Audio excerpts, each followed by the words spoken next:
Je ne sais pas s'il vous est déjà arrivé de manquer un rendez-vous important. En ce qui me concerne, j'ai quelques souvenirs cuisants de rendez-vous manqués, par oubli ou par négligence. Mais il y a peut-être un rendez-vous que vous avez manqué, simplement parce que vous ignoriez que vous y étiez invité. Alors restez avec nous. Avec mon invité d'aujourd'hui, nous vous parlons de ce rendez-vous à ne pas manquer.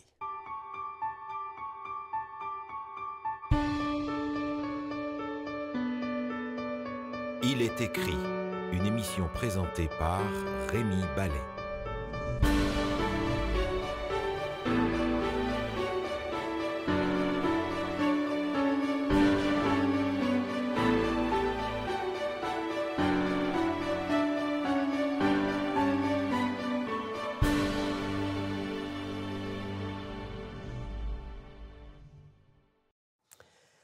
Inscrit en plein cœur de ce texte bien connu que sont les 10 commandements, se trouve le fameux rendez-vous que Dieu donne à chacune de ses créatures. Souviens-toi du jour du sabbat pour le sanctifier. Tu travailleras 6 jours et tu feras tout ton ouvrage, mais le 7e jour est le jour du sabbat de l'Éternel, ton Dieu. Pour parler de ce rendez-vous que Dieu nous donne, je reçois aujourd'hui le pasteur Paul Scalier. Paul Scalier, bonjour. Bonjour. Alors, Paul Scalier, le jour du sabbat, c'est pas pour les Juifs, ça? Ça pourrait être le cas si le sabbat ne remontait pas à la Genèse. On retourne dans le livre de la Genèse au moment de la création et on rencontre le sabbat au moment de la création de l'humanité. Là, je viens de citer le texte du Décalogue qui parle donc du jour du sabbat. On y reviendra dans un instant, mais vous dites c'est plus ancien que cela. Le sabbat remonte aux origines de l'humanité dans la création, au Genèse chapitre 2, à la fin du récit des 6 premiers jours. On a le 7e jour au début du chapitre 2. Alors, on va lire ce texte. On pourrait lire ce texte. Genèse 2, versets 1 à 3. Versets 1 à 3. Ainsi furent achevés les cieux et la terre et toute leur armée. Dieu acheva au 7e jour son œuvre qu'il avait faite. Il se reposa au 7e jour de toute son œuvre qu'il avait faite. Dieu bénit le 7e jour et il le sanctifia, parce qu'en ce jour il se reposa de toute son œuvre qu'il avait créée en la faisant. Donc on a ici le texte de la création du 7e jour. Texte fondateur. Qui donne ensuite lieu à un deuxième texte de la création qui est ciblé sur l'humanité. Le sabbat ne remonte pas à l'origine du peuple hébreu, le sabbat remonte à l'origine de l'humanité. C'est un moment particulier que Dieu a créé pour l'humanité. Ça fait partie de son projet pour l'humanité. Son projet initial pour l'humanité. Et alors, quel était le sens de cette journée? Parce qu'à ce moment-là, dans le contexte de la Genèse, on n'est pas encore dans un contexte où le travail de l'homme est pénible, où on a besoin de se reposer. Aujourd'hui, quand on parle du jour du sabbat ou du jour du repos, ça a un sens profond parce qu'on travaille tellement qu'on a besoin de se reposer. Ce n'était pas le cas d'Adam et Ève. Pas du tout. D'ailleurs, Adam et Ève viennent d'arriver. Ils ont été créés le 6e jour. Donc, ils commencent leur vie par un jour de repos. Et de la même manière, on ne peut pas dire que Dieu a été exténué par la création parce qu'il dit « et la chose arrive », nous dit le texte, n'est-ce pas? On ne pense pas que Dieu avait besoin de ces journées-là pour récupérer C'est donc un repos dans une dimension beaucoup plus grande où l'on retrouve Adam et Ève et Dieu qui conversent ensemble. Un jour de repos, la vie de l'être humain commence par le repos, par le contact avec Dieu. Donc c'est un jour de relation. C'est un jour de relation avant d'avoir un jour d'action. Et c'est symptomatique parce que le plan du salut dans sa totalité est conçu sur ce schéma-là. Alors ça, c'est intéressant parce que je crois que plus que jamais aujourd'hui, on a besoin de temps pour s'arrêter, pour faire la pause, pour être en relation avec notre Créateur et les uns avec les autres. Et Dieu nous dit en quelque sorte, eh bien, j'ai prévu ça pour vous depuis le départ. La pause est prévue chaque semaine. Exactement. Et elle apparaît dans les 10 commandements comme reliée justement à la création, parce que les 10 commandements vont prévoir ce repos en rapport avec la création et l'acceptation du Dieu créateur, Exode 20. Donc alors, si on va dans le texte d'Exode 20, qui est donc le texte biblique qui nous donne le texte des 10 commandements, on lit quel verset là? On va lire à partir du verset 8, Exode 20, verset 8, « Souviens-toi du jour du repos pour le sanctifier. Tu travailleras 6 jours, tu feras tout ton ouvrage, mais le 7e jour est le jour du repos de l'Éternel, ton Dieu. Tu ne feras aucun ouvrage, ni toi, ni ton fils, ni ta fille, ni ton serviteur, ni ta servante, ni ton bétail, ni l'étranger qui est dans tes portes.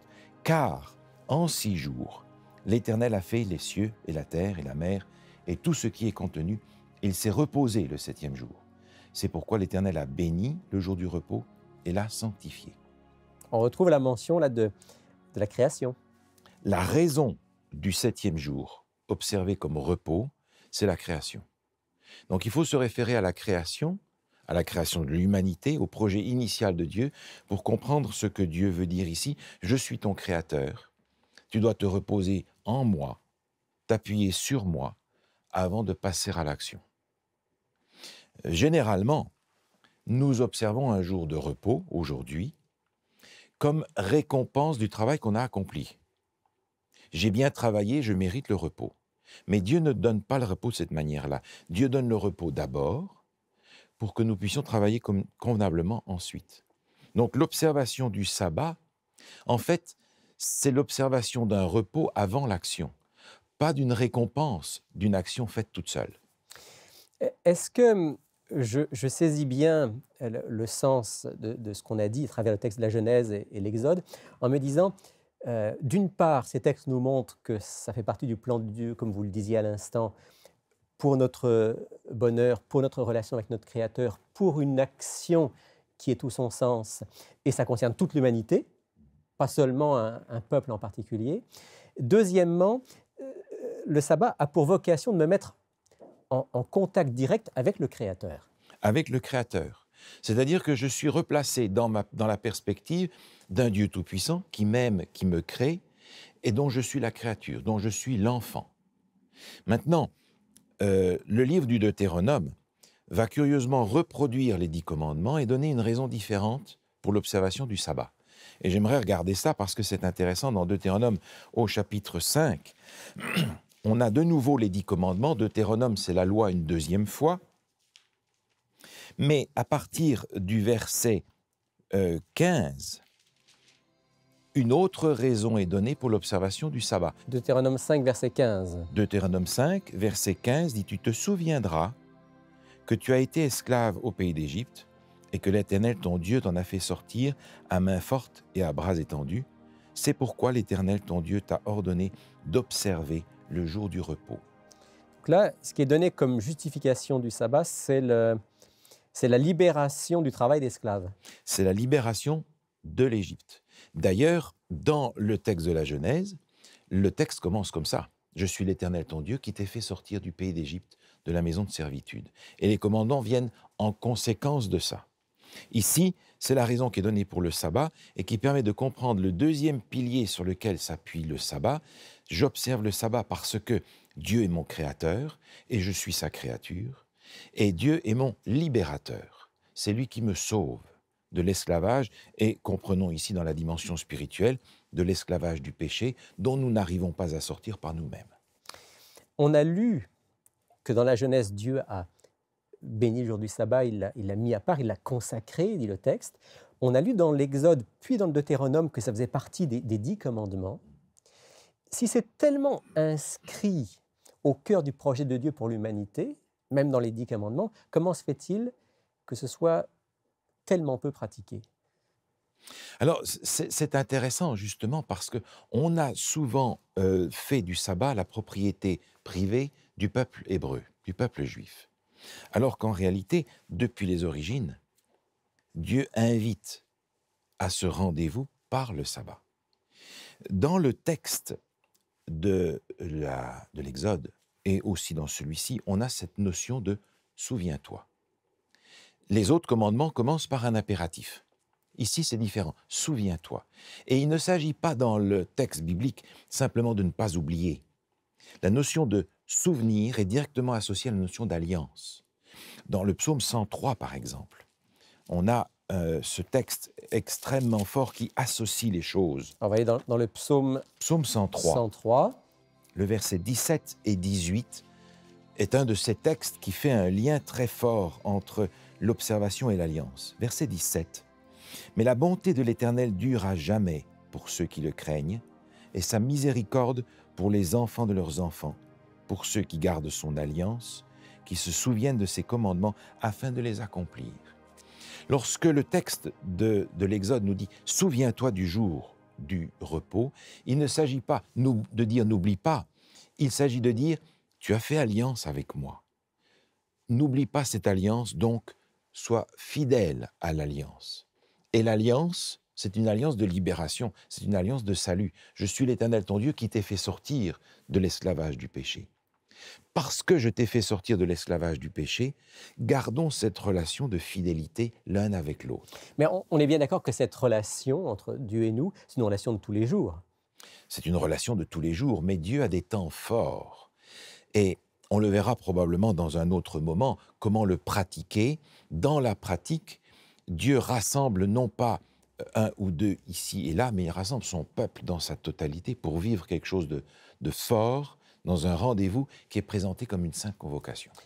Alors, ce que vous nous dites, c'est que cette relation d'alliance avec Dieu, c'est une relation qu'on vit au quotidien, mais qu'on a besoin de moments particuliers où cette alliance va se renforcer et se fortifier. C'est sans doute le sens du sabbat. C'est exactement ce qu'on a dans un mariage, par exemple. On vit au quotidien, mais il y a des moments où on a besoin de reconstruire un lien, de le solidifier à nouveau. C'est le sens du sabbat. C'est-à-dire que je vis avec ma femme tous les jours. On se voit, dans mon cas, matin et soir très rapidement. C'est ça. Si je n'ai pas un moment pour me retrouver plus spécialement avec elle, ma relation va devenir superficielle. Il faut construire, entretenir, développer cette relation. D'ailleurs, le sabbat, si on veut le comprendre, il apparaît véritablement comme ceci, comme un signe d'alliance. Cet anneau que j'ai au doigt, c'est le signe d'une alliance entre moi et ma femme, le signe d'une relation entre des personnes. Et le sabbat est exactement ça. C'est la raison pour laquelle le sabbat se voit. Ce n'est pas quelque chose qu'on va cacher.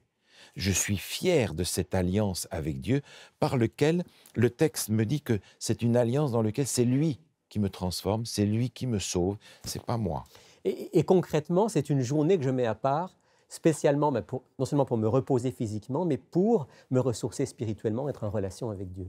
C'est un moment qui se situe dans la différence par rapport au reste de ma vie chrétienne. C'est un moment à part, c'est un moment de rencontre, c'est un moment de contact, et qui est justement la source de ce ressourcement, de cette régénération. Le sabbat, qui me ramène à la création, est un moment de recréation, dans le sens propre du terme. On reviendra dans notre prochaine émission sur le contenu du vécu de ces journées de sabbat. Est-ce qu'on peut prendre encore au moins un texte ou deux qui montre vraiment que cette journée du sabbat, ce 7e jour mis à part, c'est quelque chose que Dieu entend offrir et demander à tous les êtres humains, et pas seulement au peuple d'Israël? Alors, sur ce chapitre-là, ce que je trouve intéressant, c'est que l'Ancien Testament nous dit déjà que le sabbat n'est pas pour le peuple juif en particulier, il est pour l'humanité. Dans Ésaïe, au chapitre 56, par exemple. Alors, on va aller dans le livre du prophète Ésaïe. Ésaïe, chapitre 56. Chapitre 56. Tout le début du chapitre introduit deux catégories de gens qui sont traditionnellement considérés par le peuple hébreu comme exclus du salut. Les eunuques et les étrangers. Et par rapport aux étrangers, il est dit au verset 6, Ésaïe 56, verset 6, « Et les étrangers qui s'attacheront à l'Éternel pour le servir, pour aimer le nom de l'Éternel, pour être ses serviteurs, tous ceux qui garderont le sabbat, pour ne point le profaner, et qui persévéreront dans mon alliance. Je les amènerai à ma montagne sainte, je les réjouirai dans ma maison de prière. » Et il est dit un peu plus loin, « Car ma maison sera appelée une maison de prière pour tous les peuples. » On a donc, dans le cœur même de l'Ancien Testament, cette ouverture à l'alliance pour tous les peuples, et cette ouverture et cette invitation à vivre le signe de l'alliance dans l'observation du sabbat. C'est caractérisé, entre autres, par le fait de vivre cette journée du sabbat comme un temps d'alliance. Et le texte nous dit, il s'agit ici d'aimer l'Éternel, de s'attacher à lui. Ce n'est pas une relation fonctionnelle ou une relation d'intérêt parce que j'ai envie d'être sauvé, donc j'ai des rites à accomplir. Non, c'est véritablement un lien avec celui qui a donné sa vie pour que je sois sauvé. Parce qu'il est mon Créateur, parce qu'il est mon Sauveur, parce que je l'aime, je suis au rendez-vous qu'il m'a donné chaque semaine, ce temps spécial de communion avec lui et les uns avec les autres. C'est un moment de contact dont j'ai besoin parce que si j'envisage de passer l'éternité avec ce Dieu-là, est-ce que ce n'est pas le moment de construire déjà la relation avec lui? Bien entendu, et le sabbat est précisément ce moment-là. Certains vont nous dire, oui, ça c'est bien, c'est beau, mais c'est dans l'Ancien Testament. Est-ce que dans le Nouveau Testament, on a une évidence que le Christ et les apôtres étaient aussi des gens qui vivaient ce signe de l'Alliance? Alors Jésus, qui s'inscrit dans la tradition de son peuple, bien entendu, vit le sabbat. Et on a un texte dans l'évangile de Luc au chapitre 4 qui ajoute à l'observation du sabbat de la part de Jésus une dimension que je trouve intéressante. L'évangile de Luc au chapitre 4, au verset 16, il dit « Il se rendit à Nazareth, où il avait été élevé, et selon sa coutume, il entra dans la synagogue le jour de sabbat. » Jésus n'observe pas le sabbat parce qu'il faut. C'est une habitude qu'il a prise et qu'il observe. Et l'on voit Jésus observer le sabbat. Le texte dit selon sa coutume, selon son habitude. Ce n'est pas selon la tradition des anciens, parce que Jésus s'est souvent élevé contre la tradition. Alors justement, dans l'évangile selon Matthieu, au chapitre 15, on voit Jésus qui s'insurge contre la destruction que la tradition a faite du sens du sabbat. Il le dit d'ailleurs très clairement, c'est pourquoi vous transgressez le commandement de Dieu au profit de la tradition. Donc Jésus conserve le sabbat parce que c'est un commandement, ce n'est pas une des lois mosaïques périphériques. C'est au cœur des 10 commandements. C'est au cœur des 10 commandements, comme le sceau par rapport à l'ensemble de cette loi. Et il rappelle que leur tradition, les habitudes, ont dénaturé le sens profond du sabbat, et c'est contre cela que Jésus s'élève. Et il va redonner son vrai sens, en fait, au jour du sabbat. Par exemple, je me souviens que Jésus, très souvent, le jour du sabbat, a guéri des gens, a libéré des personnes qui venaient vers lui, comme pour montrer que ce jour-là était par excellence un jour où Dieu devait manifester sa puissance et sa grâce. Justement, on lit les évangiles, et on trouve dans les évangiles 7 événements où Jésus va guérir le jour du sabbat. Alors il va soulever l'indignation des gens de sa génération qui ont dit « mais tu travailles le jour du sabbat ». Et Jésus va leur expliquer qu'en réalité, ce n'est pas du tout ça qu'il fait. Si le sabbat est signe de libération, pourquoi est-ce qu'il ne peut pas lui aussi libérer ceux qui sont dans l'esclavage du péché, de la souffrance, de la maladie? On a ce passage. On peut lire un texte peut-être, juste un, puisqu'on arrive au bout de notre émission. On a le texte de Matthieu, chapitre 12, où on a ici l'histoire de cet homme qui a la main sèche et qu'il rencontre dans la synagogue. Confronté à la question qui lui est posée, il répond au verset 11, « Lequel d'entre vous, s'il n'a qu'une brebis et qu'elle tombe dans une fosse le jour de sabbat, ne la saisira pour l'en retirer? Combien un homme ne vaut-il pas plus qu'une brebis? Il est donc permis de faire du bien le jour du sabbat. » Donc Jésus va amplifier le sabbat en donnant au sabbat sa vraie dimension de libération, de guérison et de relation avec Dieu. Parce qu'il faut qu'on se retrouve pour parler justement du vécu, comment vivre une journée de sabbat qui soit vraiment à l'image de ce que Dieu veut pour nous. Comment mettre en application le principe que le texte nous donne. Que Jésus ici met en valeur. On va certainement se retrouver la semaine prochaine pour cela, mais aujourd'hui j'aimerais vous demander simplement de prier avec nous pour que chacun d'entre nous puisse avoir le désir de vivre et d'être présent à ce rendez-vous de Dieu chaque semaine. Notre Dieu, notre Père, nous te remercions pour tout l'amour manifesté envers chacun d'entre nous en Jésus, mais pour l'amour que tu as manifesté en nous créant à ton image. Nous voudrions conserver avec toi un lien plus proche, plus intime, plus profond. Et nous te prions, Seigneur, de mettre dans notre cœur ce désir de te rencontrer chaque semaine, dans cette journée que tu as mise à part, pour te rencontrer, pour te recevoir dans notre cœur, pour recevoir ta paix, ta libération, ton pardon. Accorde-nous cette grâce au nom de Jésus notre Sauveur. Amen. Bonjour, je m'appelle Sylvain Duval et je suis responsable des cours bibliques à Il est écrit. J'aimerais personnellement vous inviter à approfondir les sujets abordés dans nos émissions à l'aide du cours Découverte. Cette étude explore tous les grands thèmes bibliques en relation avec notre vie quotidienne. Ce cours est entièrement gratuit. Vous pouvez le suivre par correspondance, par Internet et bien sûr en personne avec un instructeur. Inscrivez-vous dès maintenant à ilestécrit.tv ou tout simplement par téléphone au 1-866-729-3515. Si l'émission d'aujourd'hui a suscité des questions, si vous voulez approfondir justement la question du jour du repos, du sabbat, eh bien, je vous propose de profiter de notre offre de la semaine que nous présente Lydia. Bonjour Lydia. Bonjour Rémi. Alors oui, en effet, aujourd'hui, on a une offre excellente, très bon marché pour la qualité de programme. Alors, c'est un coffret de 5 DVD sur le 7e jour. Très, très bon. Et c'est vraiment excellent. Ça prend le sabbat des origines jusqu'à aujourd'hui, au point de vue historique. Il y a énormément de recherche qui a été faite. C'est ça qui est bien. Oui. C'est un excellent document. Oh non, c'est vraiment formidable. La rencontre de spécialistes dans différents domaines. Et si quelqu'un se pose encore des questions après avoir visionné ça, là, c'est vraiment problématique. Aujourd'hui, avec Internet, même, on peut prendre les citations, aller voir si c'est vrai. Oui. Vous allez voir que c'est là. Et puis, le deuxième, l'offre qui va avec ça, complémentaire à l'émission, c'est un petit livret qui s'intitule « Comme l'émission, souviens-toi du jour du sabbat ». Et c'est 5 $. Voilà, donc pour ceux qui veulent vraiment approfondir. On peut profiter d'un livret pour 5 $ qui fait un petit peu le tour de la question du sabbat dans la Bible. Mais moi, je conseille vraiment ça. L'autre est bien, le livre est bien, mais DVD. Ça, c'est vraiment... C'est très visuel. À combien? Écoute, 25. Non, c'est formidable. Merci Lydia de nous le présenter avec enthousiasme. De rien. Sylvain, notre question d'auditeur pour aujourd'hui. Oui, une question, tu vas me dire peut-être un peu, vous allez me dire compliquée, mais... Allons-y, on va voir si c'est compliqué. On répond à toutes les questions qu'on nous envoie. Question anonyme.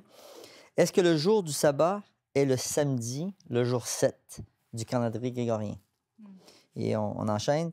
Ou doit-on suivre le calendrier du Créateur, c'est-à-dire un mois qui commence le jour 1 lors de la pleine lune? On fait référence à différents types de calendriers ici. Mais je crois qu'en arrêt de cette question-là, il y a une préoccupation. Pourquoi faire simple quand on peut faire compliqué? Que celle des calendriers. C'est sûr qu'on a dû perdre quelques auditeurs avec la question. On la résume. La théorie qui est derrière la question de l'auditeur, c'est que le sabbat ne serait pas le 7e jour de la semaine habituelle comme on l'a La séquence aurait été coupée à travers le temps. Voilà. Mais qu'il faudrait calculer le sabbat de manière beaucoup plus compliquée à partir du premier jour du mois lunaire. C'est vrai que dans la Bible, le mois est lunaire. D'ailleurs, notre mois aussi, il l'est vaguement. Alors, le mois commençait avec la nouvelle lune et ensuite durait 28-29 jours. Alors, ce qui est suggéré, c'est qu'en fait, il faudrait compter le sabbat à partir du premier jour du mois lunaire. Alors, si la nouvelle lune, par exemple, est un mardi, alors jeudi, on va dire que le sabbat va tomber un mardi. Si c'est un jeudi, ben ça sera un jeudi. Est-ce que ça a du sens? Mais ça devient compliqué. Alors, d'abord, c'est très compliqué. C'est trop compliqué. Et puis, c'est pas biblique. Parce que c'est pas le cycle de façon originelle. Non, puis ça change tout le temps. De Dieu. Voilà. Il est vrai que dans la Bible, le mois est lunaire, mais la semaine, elle n'est pas reliée au mois du tout. La semaine, elle est instituée dans la Bible à l'origine, à la création. Dieu crée en 6 jours plus 1, qui est donc le jour du repos. Ensuite, ce cycle-là, il est perpétué.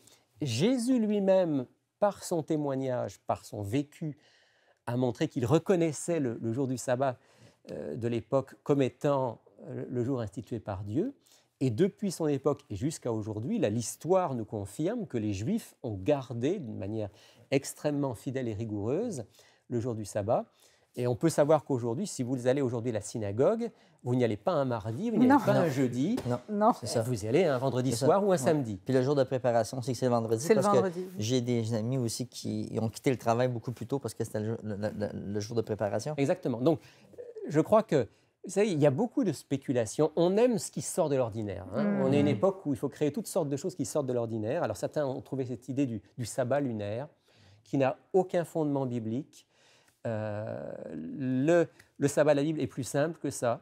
Et il nous dit, voilà, chaque 7e jour, tu t'arrêtes, tu te reposes et tu prends un temps avec ton Créateur. Voilà ce qu'on peut dire à notre auditeur anonyme. Ne cherchez pas compliqué alors que le message biblique est beaucoup plus simple. Avoir la certitude que la séquence n'a pas arrêté. Elle n'a pas arrêté depuis le Christ jusqu'à aujourd'hui. On en a l'assurance et on peut faire confiance au Christ pour être notre point de repère. Voilà, en terminant cette séquence, un rappel de l'offre de la semaine. Alors, le coffret DVD pour ton monsieur ou ta dame anonyme, parfait, réponse à ces questions. Et le petit livret, souviens-toi du jour du sabbat à 5 $. Donc, 25 et 5, 30 pour les deux. Merci à tous les deux. Merci. Et voici maintenant comment vous pouvez vous aussi vous procurer notre offre de la semaine. Pour effectuer votre commande, écrivez-nous à Il est écrit, casier postal 99, succursale Rosemont, Montréal, Québec, H1X3B6. Vous pouvez également passer votre commande sur le web à ilestécrit.tv ou par téléphone au 514-729-3515 dans la région de Montréal et sans frais au 1-866-729-3515 pour l'extérieur de Montréal. Puisque l'émission d'aujourd'hui avait pour thème ce jour spécial consacré au ressourcement spirituel, eh bien c'est l'occasion, Sylvain, d'inviter nos auditeurs de manière particulière à venir nous rendre visite au Centre Il est écrit. Oui, c'est ça. Écoute, moi, j'ai vécu l'expérience aussi, je le partage aujourd'hui avec les auditeurs, d'avoir invité un ami. J'ai invité Robert, puis je pense qu'il a passé un bon moment avec nous dans la célébration, le partage de la parole. Donc, c'est une occasion de pouvoir échanger aussi. Si vous êtes dans la région montréalaise, je vous rappelle notre adresse, c'est le 4505 boulevard Rosemont. C'est juste en face du jardin botanique. Encore une fois aussi, je rappelle à nos auditeurs qu'on a différents lieux de rencontre à travers le Québec, sur Sherbrooke, l'Abitibi, l'Outaouais, Trois-Rivières, donc différentes places pour pouvoir aussi célébrer. Si vous voulez, donc, durant la journée du sabbat, passer un moment de partage spirituel, de chant, de prière, d'étude de la Bible, eh bien, n'hésitez pas à prendre contact avec nous pour connaître nos lieux de rencontre à travers la province. Vous savez comment nous joindre, sur notre site web, bien sûr, par téléphone ou encore par courriel. Alors, à l'avance, eh bien, on vous dit à bientôt pour célébrer ensemble durant la journée de sabbat. Si vous êtes dans la région de Montréal, ne manquez pas de nous visiter au Centre Il est écrit, situé au 4505 boulevard Rosemont. Chaque samedi à 10h30, un message biblique y est présenté et une large place est faite à la musique, la prière en toute simplicité. Pour connaître nos autres lieux de rencontre dans la province du Québec, visitez ilestécrit.tv ou appelez-nous au 1-866-729-3515. C'est la fin de cette émission. Merci d'avoir été des nôtres. On se retrouve la semaine prochaine. D'ailleurs, la semaine prochaine, soyez vraiment à l'écoute puisque nous aurons la suite du sujet d'aujourd'hui avec le même invité, Paul Scalier, pour continuer à explorer ce thème du jour du repos.